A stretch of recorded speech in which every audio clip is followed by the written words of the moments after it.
Hi, my name is Isaiah Durant, and today I want to talk to you about Chapter 7 of Klein's book, General Rules of Hermeneutics. And I primarily want to focus on the historical cultural background. Now, why is this important? Why do we need to learn about the historical cultural background? And what is it? What was the main thing that you would do in order to do so? Well, first off, the goal is to reconstruct, kind of reconstruct why it was written, so that we can best know how to read it. So, because if you don't know who it was written by, to this person during this time period where they thought about these things a certain way, then you'll start interpreting it with your knowledge of how you would receive it, of how you would write it, of how you would receive it in your time. So, and these are completely different things, especially when it comes to, when it comes to any of the books in any of the time period, because everything's way different from now.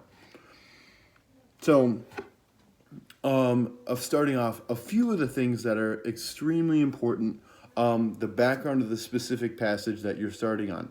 You need to know the historical cultural background of that passage. Now, that could be as easy as looking a chapter or two back and seeing, oh, this just happened, especially in Kings, where it's like, oh, we look in our passage. Well, I'm going to get to that in a minute. But you can look and see, oh, this guy just became the king. Oh, he is a good king. He's not doing good. The Lord blesses him. And there's a lot of different things that can go with that. Another really important thing, that Klein says, is the writer, and other books that he's written, kind of seeing looking basically just trying to find a lot of the context for when it was written, why it was written, and what the time period was like, including the writer, how old was he, what kind of person was he, the editor, because there can be multiple people for each book, and the date, when was it written? Was it New Testament, Old Testament? Was it what other, some of the prophets? It's cool to know, okay, was this after they went back to Babylon? Is this after they're back? A lot of the minor prophets, really good to know the date and a lot of specifics about that. And what, because then you can know what king was in power right then. Was he an evil king? That can add to the kind of things that they're prophesying about. The recipients, who was it written to? This, to me, is probably the biggest one, because you want to put yourself in their shoes and understand what they were thinking when they were reading this, and what God wanted them to be thinking about when they were reading it. And last of all, the purpose. He talks about how sometimes there is a specific written purpose for each passage or book. Like at the beginning of the book, it might just say, this is a history of this thing. Or Paul will say, now I write to you now that you blank. So there might be specifics or there might not. But if there isn't, then a lot of these other things can help you look at what the purpose of a book or a passage is individually. Now, secondly, I want to look at the passage that I have chosen, which was 2 Kings 18:13 through 19:36, I believe. Now, I read it, and then I also went back and read the chapter before and the beginning of that chapter, and I was like, oh, what? They obviously, it seems like they wanted to throw us for a loop, because they didn't just have you read all of 18, which is Hezekiah becomes king, and Hezekiah is a really righteous guy, and he is in the same time as Isaiah, so it's kind of a power combo of the two of them, which is extremely rare, because and I remember learning about this, and I looked it up just to double check my numbers on it, but where is it here? Oh yeah, here we go. In Kings, 1st and 2nd Kings, all of the Judah kings, 15 of 20 of them are righteous, 1/4. And then of all the Israelite kings, 0 of 18 were righteous. Only some of them were just less evil than others. Not even really less evil, just I guess less evil, but they were still evil people.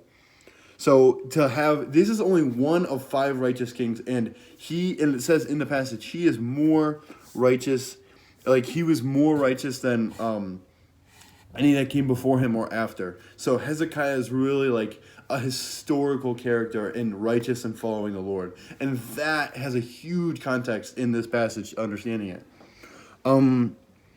So another part is Hezekiah became king. It says in his 14th year that this is when this takes place, when the Assyrians are coming. It says he did what was right in the eyes of the Lord. No king like him.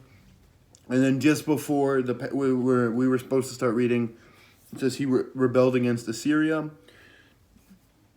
And the one part I found a little confusing was that he rebelled against Assyria, but then paid them tribute. But then they were still mad at him. That was a little confusing to me. I probably should have looked that up and saw exactly why that happened.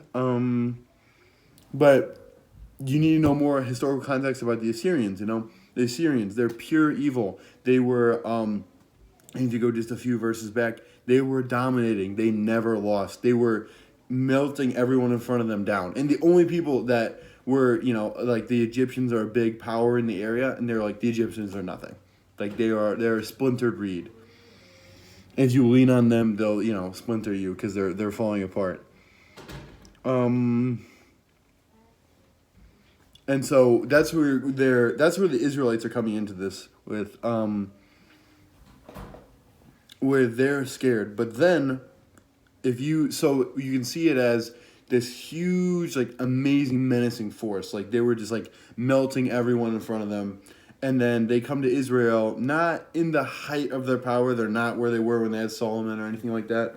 And so it makes sense that they would be really scared, but God, literally, he says, don't worry about this. And even though they're really scared, and the king's messenger is saying all these things, they don't listen to him. They trust in the Lord. And Isaiah says, we will be freed from this. That's my name, Isaiah. So it's pretty awesome chapter for me. And then God literally just annihilates. They get distracted by another army, and then God just annihilates their forces, just kills them in the night. And so I think it's an amazing chapter. And if you look at who the writer is, Jeremiah, it's very out of his character. It's like a positive chapter. And it's because, Jeremiah wrote Jeremiah, and he's very downcast. He wrote Lamentations, I believe. And he also apparently was the main writer in Kings, and which I didn't know until I looked that up. And so he's mostly downcast, very down about things, and this is one of the only successes and victories in recent memory for the Israelites. So he really acclaims it. It's really cool.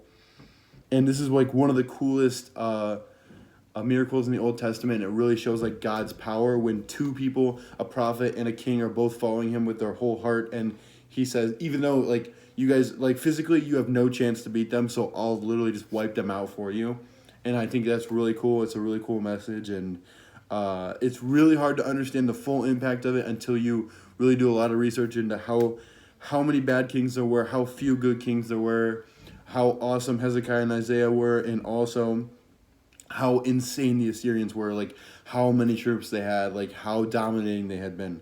So I think historical context, historical cultural background, super important. I really like learning about this passage.